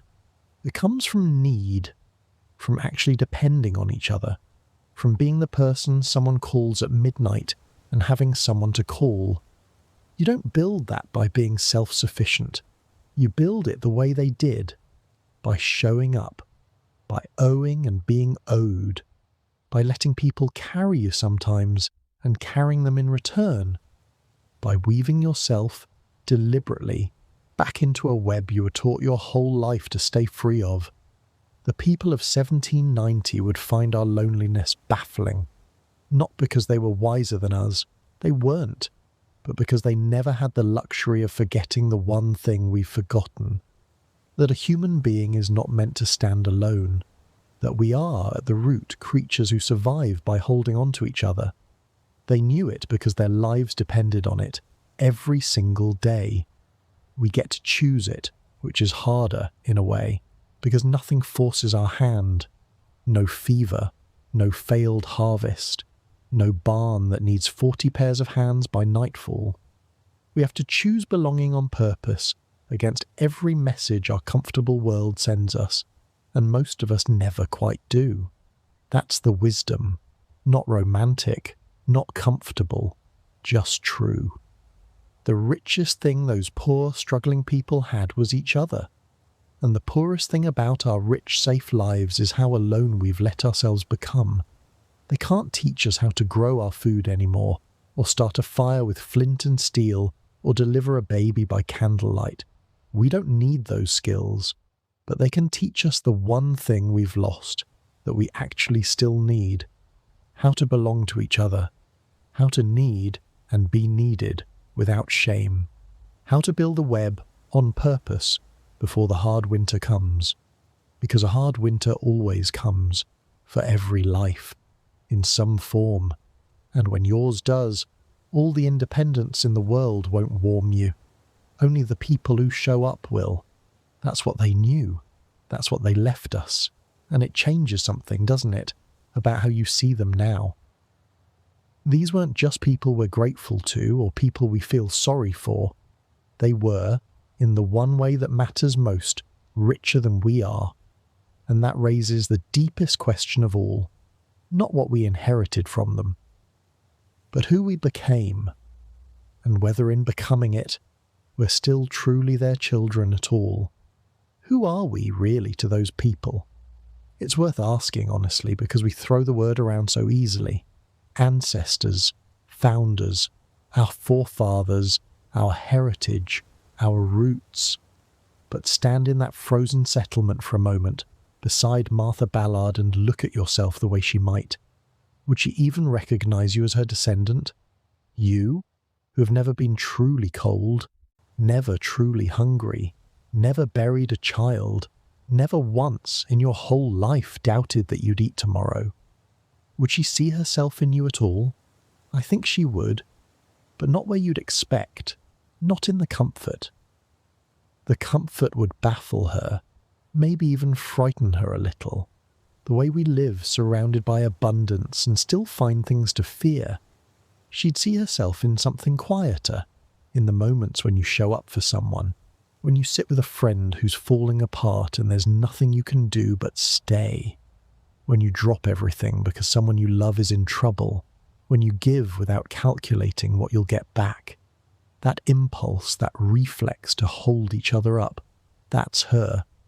That's the thread that runs unbroken from her frozen river to your front door. Everything else has changed beyond recognition. That one thing hasn't. Because here's the truth about who we are. We are not just the inheritors of their world. We are, in a real and literal sense, the continuation of their choices. Every one of us alive today descends from people who chose, over and over, in impossible circumstances, to keep going. To have the child, knowing the child might die. To plant the field, not knowing if they'd eat. To cross the river, to nurse the sick, to hold the line one more brutal winter. We exist because they didn't give up. Every single American breathing tonight is proof that somewhere back in that fragile world, someone endured what should have been unendurable and chose life anyway. You are the answer to their gamble. You are what they were building in the dark without ever getting to see it. And that's a strange and heavy thing to carry if you let yourself feel it. We spend so much time feeling separate from the past. It's back there, we think. Finished. Sealed off. Old photographs and older graves. But it isn't sealed off at all. It's running right through us. The country you live in was shaped by their fears. The freedoms you assume were paid for by their suffering, and by suffering they inflicted, and by suffering that came after. The safety you take for granted was built on the foundation of their losses. You didn't arrive in a finished world. You arrived in the middle of a story that started long before you, and will continue long after. And for one brief stretch of it, you're the one holding the thread. That's what it means to be part of this. Not the flags and the fireworks, something more sober and more real. It means you inherited a country still carrying its oldest wounds. The contradiction we uncovered, the two Americas, the beautiful words and the brutal ledger that didn't end with the Civil War. It's still here, still working itself out in every argument we have about who counts and who belongs, and what those founding promises actually mean. We are still, all of us, finishing the sentence that was started in 1790, still living inside the gap between what America said it was and what it actually was, still being pulled forward by promises made before anyone had the right to make them. And maybe that's the deepest part of who we became. We are a people defined not by having arrived, but by being in motion, by the distance still left to travel. The founders wrote a check the country couldn't cash, and every generation since has been slowly, painfully, trying to make it good. That's not a failure. That's the whole design. A nation built to be perpetually unfinished, perpetually reaching, perpetually held to account by its own stated ideals. When you feel that pull, that sense that the country isn't yet what it ought to be, you're not feeling something new, you're feeling the exact same tension that sat in the heart of that first fragile census. You're feeling 1790 still alive in you. So here's what I'd ask you to sit with tonight, quietly, before we reach the end. The people we've walked beside, the family at the fire, the midwife on the ice, the enslaved family in the cabin, they're not strangers. They're not a costume or a legend or a chapter in a book. They're the beginning of you. Their blood, some of it, runs in a great many of us. Their choices made your life possible. Their unfinished work is now, whether you asked for it or not, partly in your hands, and someday, not so far off, someone will stand where you're standing and look back at us the way we've looked back at them. They'll wonder how we lived, what we feared, what we got right, and what we were blind to, the way every age is blind to something. They'll ask whether we were strong or soft, whether we held the line or let it fall, whether we kept the thread, that old, unbreakable thread of showing up for each other, or finally let it slip. We are the ancestors now. That's the part almost no one thinks about. To someone not yet born, we are the founding world. We are the fragile, struggling, contradictory people at the beginning of their story. And what we do with our brief turn holding the thread, that's what they'll inherit. That's who they'll become because of us. So the question that started this whole night, could you have survived a year in their world, turns out to be the wrong question after all. The real question is the one they'd ask of us. Not could you survive our world, but what are you building in yours, and what will be left when someone stands at your grave and asks how you actually lived? Let me tell you where all of this is going, because the story doesn't end with us, any more than it ended with Martha Ballard. We're just the current chapter, and the strangest thing about standing here in our warm, bright, connected world is that we're living through a transformation every bit as large as the one that separated us from 1790, maybe larger. Think about the distance we've travelled, from a world lit by fire to a world lit by screens, from a woman crossing a river of ice to save a life, to a surgeon operating on a patient 1,000 miles away through a machine, from news that took weeks to cross a state to words that crossed the planet in less than a second. 200 and some years. That's all it took. A handful of lifetimes laid end to end. And now we stand at the edge of changes that would make even our grandparents' heads spin. Machines that think, the ability to read and rewrite the code of life itself. A world where the very idea of what a human being is and what a human being is for is up for grabs in ways Martha Ballard could never have dreamed.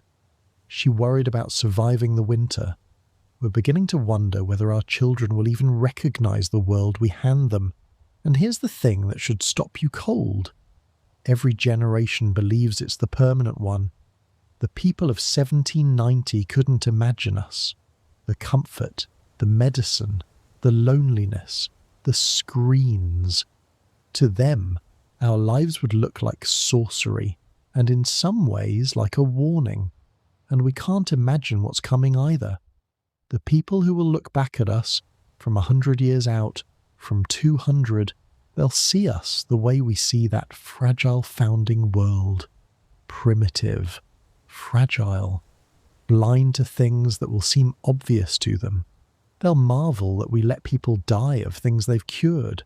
They'll be baffled by fears we couldn't shake and problems we couldn't solve.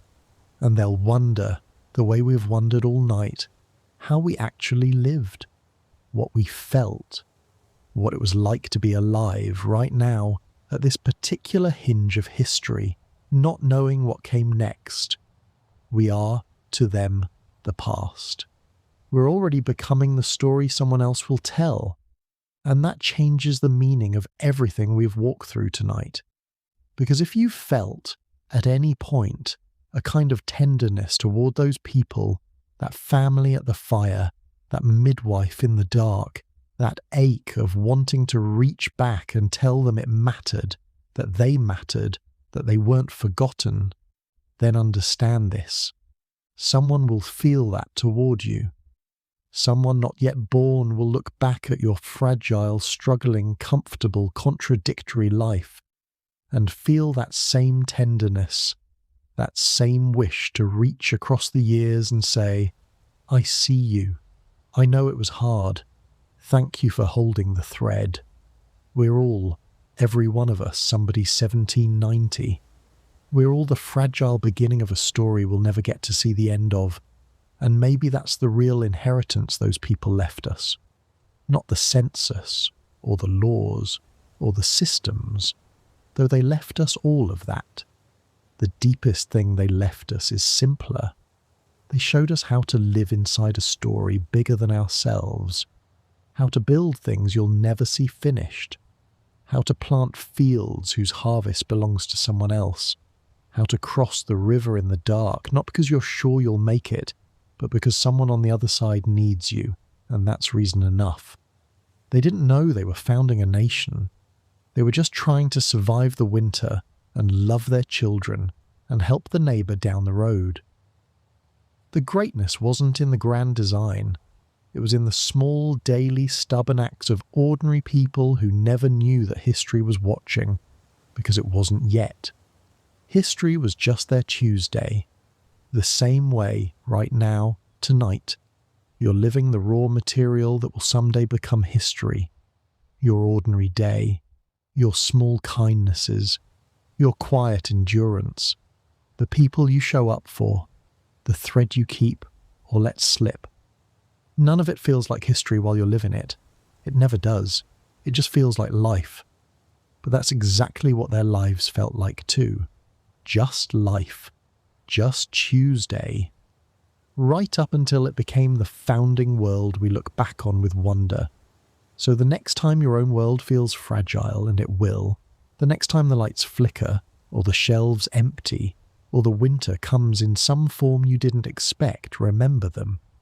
Not to feel small, to feel connected, to remember that you come from people who faced worse with less and chose to keep going anyway.